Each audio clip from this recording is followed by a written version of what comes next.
आप देख रहे हैं एजी न्यूज इंडिया। एजी न्यूज इंडिया में आपका स्वागत है। केंद्र व प्रदेश सरकार ने महिलाओं को सशक्त व आत्मनिर्भर बनाने के लिए अनेक अधिकार प्रदान किए हैं। आज महिलाएं हर क्षेत्र में पुरुषों के साथ कंधे से कंधा मिलाकर आगे बढ़ रही हैं। यह शब्द विधायक रामकुमार कश्यप ने सिंचाई विभाग के विश्राम गृह में बैठक का आयोजन कर इंद्री मंडल महिला मोर्चा की पदाधिकारी एवं महिला सदस्यों को संबोधित करते हुए कहे। विधायक ने कहा कि देश के प्रधानमंत्री नरेंद्र मोदी ने महिलाओं को आगे बढ़ने के लिए अनेक प्रकार के अधिकार दिए हैं और इन अधिकारों की बदौलत आज महिलाएं देश के हर आत्मनिर्भर होकर देश के विकास को गति देने के लिए अपना अहम योगदान दे रही हैं। प्रधानमंत्री ने महिलाओं को देश की सर्वोच्च पंचायत में अधिक से अधिक भागीदारी प्रदान कर महिलाओं को जो सम्मान दिया है वह अपने आप में एक मिसाल है। उन्होंने कहा कि हमें परिवार की महिलाओं को हर क्षेत्र में आगे बढ़ने के लिए सम्मान देना चाहिए और महिलाओं ने विभिन्न क्षेत्रों में अनुकरणीय कार्य किए हैं और आज महिलाएं पुरुषों से किसी भी क्षेत्र में कम नहीं। विधायक रामकुमार कश्यप ने नगरपालिका के प्रांगण में पौधारोपण करते हुए कहा कि पेड़ पौधे लगाना समय की मांग है। यदि पर्यावरण को शुद्ध व स्वच्छ बनाना है तो हमें अधिक से अधिक पेड़ पौधे लगाने होंगे। यदि हम निर्णय करें कि हम सभी मिलकर पेड़ पौधे लगाएंगे तो आने वाले समय में हमारी आने वाली पीढ़ियों को इसका लाभ मिलेगा। इसलिए हमें यह शपथ लेनी होगी कि हमें आज से ही अपने जीवन में अधिक से अधिक पेड़ पौधे लगाने होंगे। इस बैठक में महिला मोर्चा की जिला अध्यक्ष मीनाक्षी बिंडर ने सभी महिला पदाधिकारियों सदस्यों का आह्वान किया कि वे पार्टी को मजबूत करने का कार्य करें और अपने अपने क्षेत्र की महिलाओं को भाजपा की केंद्र व प्रदेश सरकार की महिलाओं के लिए चलाई योजनाओं की जानकारी दें ताकि महिलाएं इन योजनाओं के प्रति जागरूक हो सकें। इस अवसर पर भाजपा महिला मंडल की सभी पदाधिकारी व भाजपा महिला कार्यकर्ता भी उपस्थित रही। आज का क्या कार्यक्रम रहा है? देखिएगा, आने वाली 7 तारीख को हमारी बीजेपी पार्टी की तरफ से शहीदों के सम्मान में एक तिरंगा यात्रा निकालने का प्रोग्राम है। वो आने वाली 7 तारीख को ये तिरंगा यात्रा निकाली जाएगी।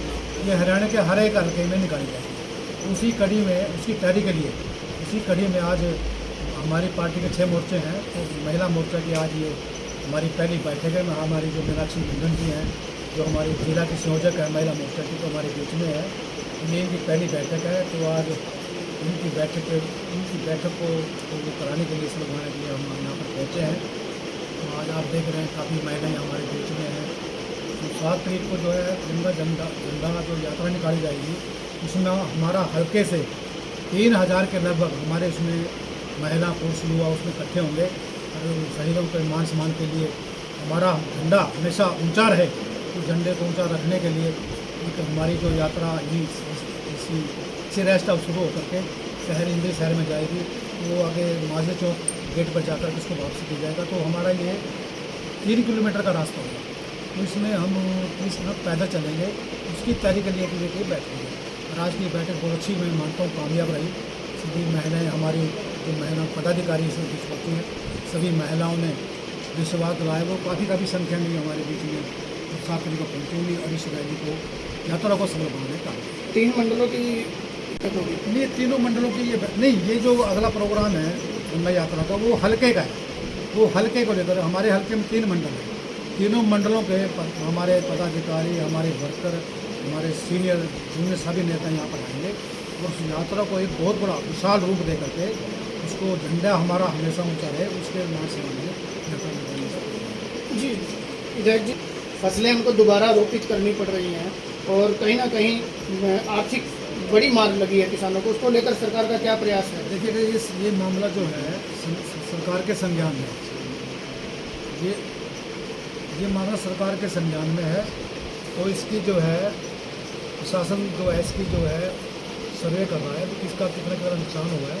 जैसे भी ये रिपोर्ट बन करके धीरे से वहाँ जाएगी सरकार के पास, सरकार, मुझे पूरा विश्वास है सरकार इस पर संज्ञान लेकर के उनकी भरपाई करने का काम। जैसा तिरंगा यात्रा शहीदों के सम्मान में आप कह रहे हैं निकाली जाएगी, शहीदों के लिए सदा ही भाजपा समर्पित रही है, सोच उनकी शहीदों के प्रति उच्च रही है। लेकिन आपके कार्यक्षेत्र में, यहाँ विधानसभा क्षेत्र में प्रशासन के द्वारा शहीदी स्मारक, शहीदी चौक, वहाँ पर अनदेखी की जा रही है। बेहद व्यवस्था जो वहाँ की बुरी है और जो कबाड़ है, गंदगी वहाँ फैली है, खबर भी चलाई गई थी, लेकिन उसके बावजूद वहाँ पर कोई सफाई नहीं की। संगठन जाता है, कोई संस्था जाती है तो करती है, प्रशासन इस पर कोई ध्यान नहीं देता। क्या कारण है? कहाँ की बात करें, शहीदी है जहाँ पर। चलिए खैर ये मेरे संज्ञान में नहीं आई बात। अपना मैंने शायद आपकी जो मुझे मौका मिला, आपकी जो न्यूज़ आपने चलाई थी मैं नहीं देख पाया। मैं आपको विश्वास रखता हूँ ये जो समस्या है इसको पूरा संज्ञान लेकर के इस समस्या को समाधान करने का काम करेंगे। वहाँ पर कोई गंदगी नहीं होगी और ताकि हमारे शहीदों का मान सम्मान रहे। ऐसा नहीं जैसे आप करें ऐसा किसी को कहने का मौका नहीं मिलेगा, ऐसा किसी मौका नहीं देगा। तो सर, जैसा तीसरी लहर को लेकर अंदेशा जारी है, उसको लेकर क्या संदेश देना चाहिए? सरकार ने इसके लिए पूरे प्रबंध किए हैं। वैसे तो मेरा ऐसा मानना है जैसे सरकार ने प्रबंध किए हैं, जैसे मेरे ख्याल में तीसरी ना आए, फिर भी अगर भगवान ना करे अगर ऐसा होता है, सरकार ने इसके लिए पूरी तैयारी कर रखी है। पूरा दवाइयों का, डॉक्टरों का, हॉस्पिटल का, बेड्स का पूरा इंतजाम जो सरकार ने कर रखा है। और ये मैं मानता हूँ इससे अब भी कर रखा है, इससे पहले भी कर रखा था। यही एक कारण है जो पहले सरकार के प्रबंध कर रखा था। दूसरी वेव चली है, मेरे ख्याल में इतना जानी नुकसान नहीं हुआ। हम उस बीमारी को जो है बहुत ही आसानी से उसको हम कंट्रोल कर पाएंगे। आमजन के लिए, युवाओं के लिए क्या संदेश होगा? युवाओं के लिए तो देखिए मेरा एक संदेश रहेगा। देखिएगा, एक तो अब ये बरसात का मौसम है, बरसात जुलाई चल रही है, जुलाई में जो है वन महोत्सव मनाया जाता है। अभी इन 3 महीनों में ये पेड़ लगाने का सीज़न होता है। उससे तो मैं ये अनुरोध करूँगा कि आप हर युवा जो है ज़्यादा से ज़्यादा पेड़ लगाने में अपना सहयोग करें, ताकि हमारा पेड़ लगे, पौधे लगें। मैं पौधों की बात कर रहा हूँ, पौधे लगें, बड़े हो, पेड़ बने और वो हमारे को शुद्ध हवा दें, ऑक्सीजन दें, हमारे को अच्छी ऑक्सीजन मिले, हमारा का स्वास्थ्य ठीक रहे। जब हमारा स्वास्थ्य ठीक रहे और राष्ट्र के निर्माण में, प्रदेश के निर्माण में हर नागरिक भूमिका निभाए, ये मेरा उनसे संदेश रहेगा। आज मैं आपकी जानकारी के लिए बताना चाहूँगा, आज भी हमने यहाँ 2 पेड़ लगाने का काम किया।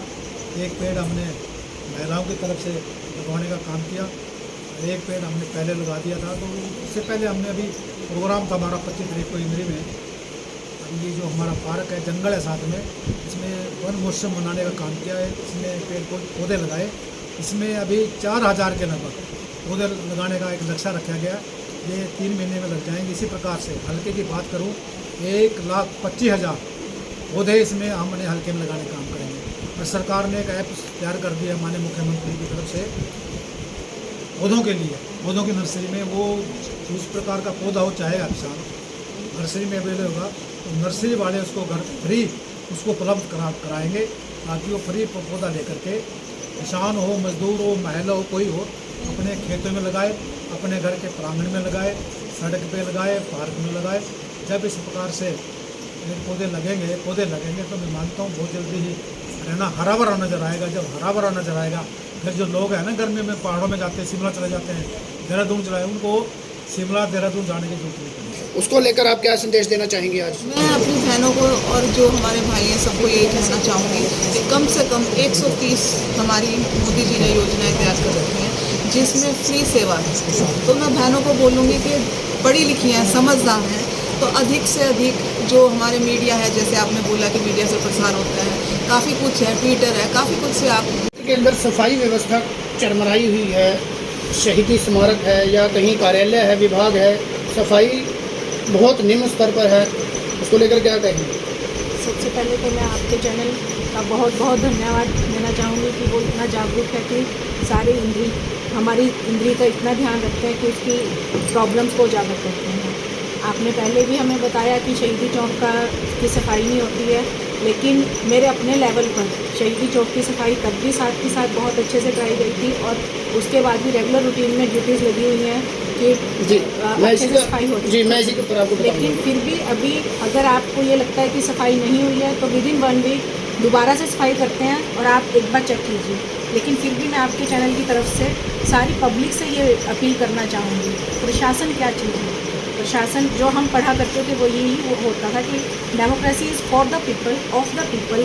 तो अगर प्रशासन है वो पब्लिक की वजह से है, अगर ये चीज़ें हैं, शहीदी चौक है या इंद्री में कोई भी कार्यालय है, वो पब्लिक की वजह से। प्रशासन सफाई करता है लेकिन मेंटेन तो आप सबको, पब्लिक को करना चाहिए। तो प्लीज़ मैं आप सब की तरफ से, आपके चैनल की तरफ से, सारी पब्लिक से, वैसे तो मेरे शहर इंद्री के सभी नागरिक बहुत जागरूक हैं, विधायक जी की गाइडेंस में हमारा काम बहुत अच्छा चल रहा है और पब्लिक साफ़ सफाई के लिए भी बहुत ठीक है। और मेरे हिसाब से तो इन 3 सालों में मैंने इंद्री में काफ़ी चेंजेस देखे हैं, सफाई के मामले में भी और सब कुछ। ये तो थोड़ा सा कोरोना काल था, आपने खुद देखा है कि नगर पालिका की वजह से ही आप 1.5 साल से पूरे शहर को बचाए हुए हैं।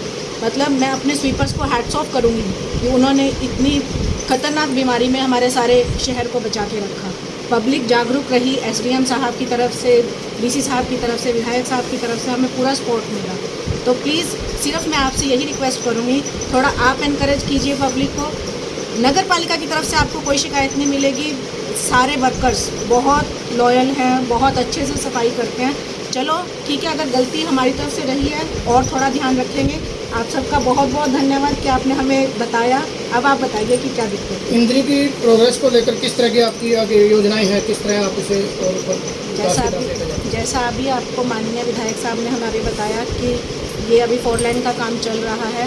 तो जब मतलब आपको पता है कि मैं एक हाउसवाइफ होने के नाते मतलब मेरा शुरू से यही एजेंडा था कि इंद्री में कुछ ऐसा हो कि करनाल से ऊपर इसे रिगार्ड किया जाए। शुरू से मतलब बच्चों से पूछा या अड़ोस पड़ोस में या सारी पब्लिक से भी पूछा, यही था कि यहाँ पे कुछ ऐसा गेट या तरह का कुछ ऐसा बने, या जो ये हमारी जो मेन रोड है ऐसा कुछ हो कि लोगों को दूर से पता चले कि ये इंद्री है। तो अभी हमारा फोकस यही है कि 4 लेन कंप्लीट होने के बाद शहीदी चौक के पास हम एक गेट इंद्री के लिए बनवाएं, ताकि दूर से ही। और इसी तरह सफाई के लिए मतलब वैसे तो आपको पता है कि मंडे टू सैटरडे वर्किंग होता है, लेकिन संडे को हम प्रॉपर नालों की सफाइयों के लिए वर्कर्स आते हैं, स्वीपर्स आते हैं। तो मतलब देखो, मैं तो यही कहूँगी कि नगर पालिका की तरफ से कहीं कोई ढील नहीं है। स्वीपर्स इतने लॉयल हैं कि एक बार कहो वो सब कुछ तैयार रखते हैं। लेकिन प्लीज़ थोड़ा सा आप भी उनकी प्रॉब्लम समझो कि वो भी इंसान है, तो थोड़ा पब्लिक साथ दे, थोड़ा वो दें तो बिल्कुल साफ़ सफाई रहेगी। जी मैम, आपको बताता हूँ, मैं शहीदी चौक की सफाई की बात चल रही है तो मैं आपको बताता हूँ, वहाँ पर जो आपने स्वीपर लगाया वो वहाँ नहीं आता। पीछे अभी एक संस्था के द्वारा सरना दिया गया था, उस दौरान हालात इतने ख़राब थे वहाँ के, खरपतवार और गंद वगैरह, गंदगी बहुत ज़्यादा थी। उसके बाद अभी यहाँ पर जो स्वच्छता अभियान एक दिन का चला, अधिकारियों ने वहाँ वो घास काटा, थोड़ा सा सफाई की, लेकिन प्रॉपर सफाई नहीं है। वो कर्मचारी आपका वहाँ नहीं आता, तो थोड़ा इसी वजह से आपके सामने समस्या रखी है। आपका इसीलिए थैंक्स कर रही हूँ। अगर कोई लूप होल्स है आपने हमारी नॉलेज में दिया है, आपने मेरे संज्ञान में दिया है, तो बिल्कुल अभी इस चीज़ का ध्यान करते हैं कि इस कर्मचारी ड्यूटी पर आता है या नहीं आता है। और थैंक्स टू दैट संस्था जिसने भी अपने लेवल पे वो खरपतवार किया, उन्होंने ये समझा कि भाई ये हमारा है। प्रशासन, मैं तो ये कहती हूँ कि प्रशासन भी तो हम ही लोग हैं, प्रशासन कोई अलग तो नहीं है। तो थैंक्स टू दैट संस्था हरियाली वाली। लेकिन जो कर्मचारियों के बिहाफ पे या नगर पालिका के बिहाफ पे अगर कुछ त्रुटि रही है तो विधायक जी ने आपको आश्वासन दिया है, बिल्कुल उस चीज़ का ध्यान किया जाएगा और सब कुछ सफाई की जाएगी, ताकि हम अपने माननीय प्रधानमंत्री माननीय नरेंद्र मोदी जी के सारे सपने, स्वच्छता के सपने, स्पेशली स्वच्छता का सपना पूरा कर सकें, अपने देश को आगे ले जा सकें। और आप सभी के माध्यम से मैं सिर्फ सारी इंद्री हल्के को यही अपील करूंगी कि आने वाली 7 तारीख को तिरंगा यात्रा में बढ़ चढ़कर शामिल हों और इस तिरंगा यात्रा को सक्सेसफुल बनाएं, क्योंकि तिरंगा हमारा अभिमान है, तिरंगा हमारी पहचान है। धन्यवाद। शिवानी गोयल।